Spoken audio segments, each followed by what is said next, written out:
everybody, welcome to Morning Glory Farmstead. My name is Lolly and this channel is all about gardening, animals, and nature. This is Ginks, and he only likes his head and under his chin rubbed. You know, some cats don't like to have their back scratched or near their tail because they're super sensitive. So I just do whatever feels good to each cat. The green stalks are still growing and looking amazing if you can get over the little claw marks that are in so many of the greens from Oliver, who is constantly jumping into these green stalks.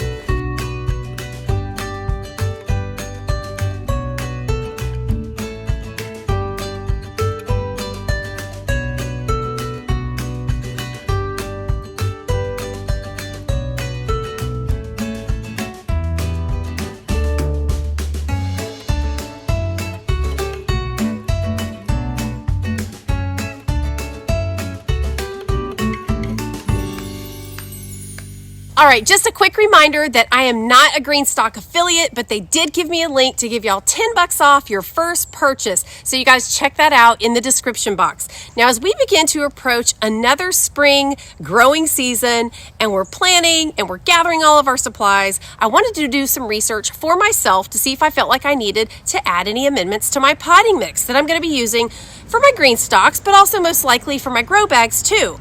And if so, which ones do I need? I also have to be super careful about what I put in my body for health reasons, and so I wanted to do my own research, even though I frequently see what others use and which ones are kind of the most common. I'm going to do a couple more videos related to amendments, but today, the first 3 amendments that I want to address are what I see people using the most, and those are Perlite, Vermiculite, and Coconut Coir, or Coco Coir, as some say. And by the way, I wasn't sure of the exact pronunciation of Coir, and so I looked it up. How to pronounce it a few different places, and they all said Coir, so that's what I'm sticking with. All right, let's take a dive into each one. So all of this is information that I've looked up, so it's not just coming from me. I looked at several sites, but I found one that pretty much said what all of the others said, and I liked the way the site was set up. So I'm going to link all 3 in the description box because those have more detail about each amendment than what I'm going to actually be sharing. All right, perlite is the stuff that looks like white styrofoam balls in potting mix or potting soil. And a lot of people use this in gardening, even hydroponic gardening. It's a mineral and a type of volcanic glass, and in its original state, it's dark gray or black. And in addition to gardening, it's also used for manufacturing things in the construction world, like ceiling tile or plaster. Now, as far as the cost of it, it's actually more inexpensive than some of the other amendments out there. The styrofoam balls are obviously not how it starts out because it's a volcanic glass. It undergoes a heating process that takes it from perlite glass to perlite foam. Now, the reason perlite is so beneficial is its chemical and physical makeup. It retains its shape. The pH is neutral, there's no toxins, it's super porous, and it has little pockets that allow for air. So all of this helps with 2 major elements in gardening, and that's aeration and drainage. Aeration is nothing but allowing enough room in the soil for the air, the nutrients, and the water to get to the roots. If the soil or growing medium is too compact, the roots won't grow as well. So what goes on beneath the surface is just as important as what you see above ground.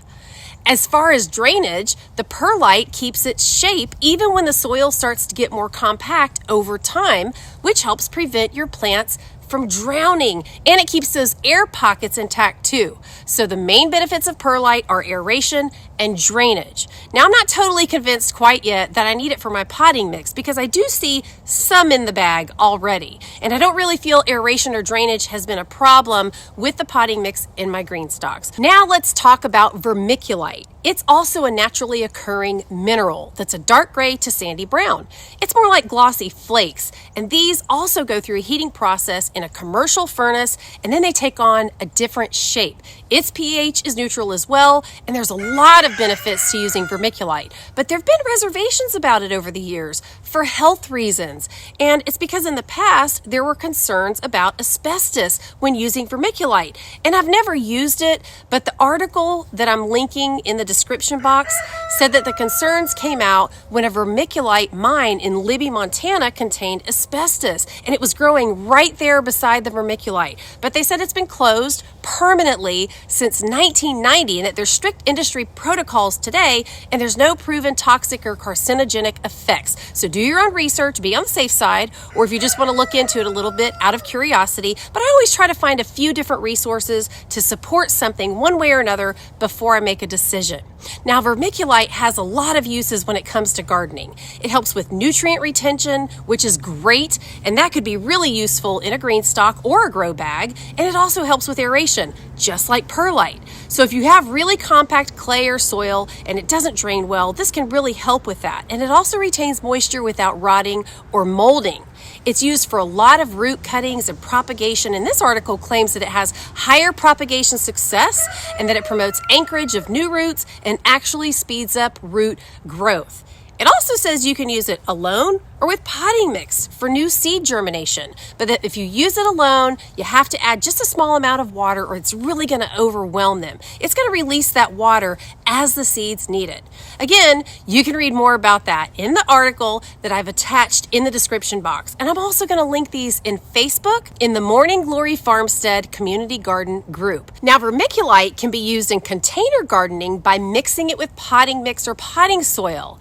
It claims that because of its water retention properties, you won't have to water it as much. So this may be another advantage for green stalks and grow bags, both of which require frequent watering. Grow bags lose water faster because the fabric is usually permeable, and I'll be talking about grow bags soon in a future video. And then green stalks, well, those dry out faster because they're above ground and they absorb more heat, and they're also exposed to the wind, both of which dry out the soil faster than something in the ground. Also, if your containers or grow bags are black, this is going to absorb more heat as well and dry out faster. And my grow bags are black, so that's something I'm going to have to watch out for.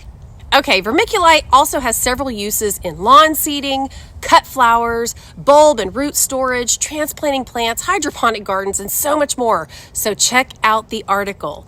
A general comparison was done of perlite and vermiculite, and although they really both improve the quality of soil, perlite is much lighter weight than vermiculite, and overall, perlite is more effective at aeration, with vermiculite being better at retaining moisture. Now, a couple cons about vermiculite is that it's more expensive, and if you aren't watchful, you could also end up with too much water retention. All right, let's talk about coconut coir or cocoa coir. This is a short fiber that's extracted from the outer shell of coconuts. It breaks up soil like peat moss, but the pH is more balanced and it doesn't break down as fast as peat moss. It comes in a variety of forms that can be used for different gardening purposes like lining window boxes or hydroponics, and it also comes in small tablets that can be used for starting seeds. Now, for container gardening, which is why I'm interested in it, the article states that most of the time, it's used at the bottom of the pot or container to retain water and help it prevent drying out, or on the top of the container around the plant to prevent the water from evaporating. Let's talk about this for just a second. If you're using a green stalk or a grow bag, if you buy a green stalk and you want to use the watering system where you load the top and it just drains through to all the lower tiers, I'm not sure that lining the bottom of the tiers with cocoa coir is the best idea. You just have to try it and see how it works out. It may retain too much of the water so that not enough of the water flows through to those lower tiers. Now, I haven't actually tried it, so I'm not saying that's what's gonna happen for sure. That's just where the logic in my brain is going. Now, in full transparency, I don't even use the watering system that GreenStalk is known for. It's not because I don't think it works. It's just not my personal preference. I like to spin and water because it's just so easy, and I know for sure that all of the pockets got a good dose right then. So don't take my word for it. Do your own experiment. If some of you have already lined the bottom of your green stalks with coir and you use the watering system as designed, let us know in the comments. I'd love to hear about what your results were.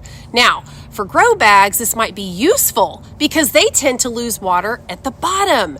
Now, losing the water might be good if you live in a very rainy climate or if you have several days of rain in a row because it prevents the plants from drowning. But If you're in an area that has a drier climate or you just haven't had much rain, this could be really helpful. The coir comes in a variety of forms, and you can read about that in the article that I've linked. The bottom line is to think about what type of garden or container you have, what kind of soil you're using, and what you're growing. No matter what you choose though, you're gonna have to monitor your garden. Now, if you haven't already watched my video, The Key to Garden Success, go ahead and check that one out because it's got some really good tips.